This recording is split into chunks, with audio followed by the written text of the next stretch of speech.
Let me give you a little background on Aurora Healthcare. We support the eastern half of the state of Wisconsin. We have 13 hospitals, soon to be 15. Actually, we just opened one up the first of this month. 2,935 licensed beds. We support over 75 communities in 22 counties, over 100 clinics, 83 retail pharmacies. So we compete with like the Walgreens and CVS pharmacies in the markets that we serve. Some of the statistics around our clinical engineering program, just under $600 million in inventory value, 61,764 inventory count, just under $26 million annual budget for 2010, and a cost of service ratio of 4.47%. That's not too bad when you consider that we support just about every modality within our organization. And also, if I look at just those statistics for hospitals only, we're down about 3.82%. Aurora, this past year, made the decision to reorganize its structure into 11 patient service markets. And as I go through this, you'll see that the fact that we went through this reorganization positioned us extremely well to support these patient service markets without changing anything in how we do business. My objectives today is to help you understand the evolution of Aurora Healthcare's clinical engineering department, describe the benefits of organizing clinical engineering by modalities and zones, the benefits of a centralized call center, and the need to have a standard scope of service.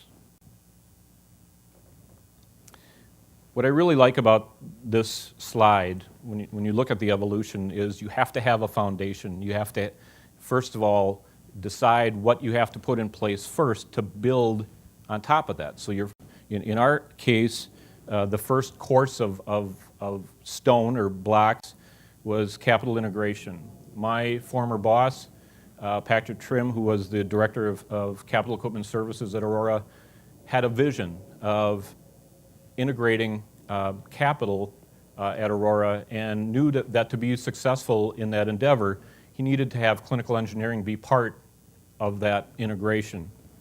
Patrick was a brilliant individual because in 2001 he hired me to centralize clinical engineering. That was the first task on my plate, was to go around, and we were a bunch of disparate and very distinct CE departments, some of them reporting up through facilities, and some of them reporting directly to site administration. And again, my job was to centralize clinical engineering. And then we were humming along for a while, and in 2006, well, actually probably around 2004, we had an opportunity. That's opportunity knocking. That came in the way of a CFO in our biggest region that said, Al, you've done a great job. Appreciate all you've done for us, keeping our costs down, but I need another $500,000 out of you in this particular region. So I went and sharpened my pencil and sharpened it again and went and got a new pencil, and no matter what I did, the only way that I could come up with hitting his target was to eliminate some of a great deal of our high dollar service contracts and bring in-house that support. And so that's really what this is about. And then in 2008, we applied the same concepts that we used for our technical folks to our support group and reorganized that. So let me start with the capital integration piece of this.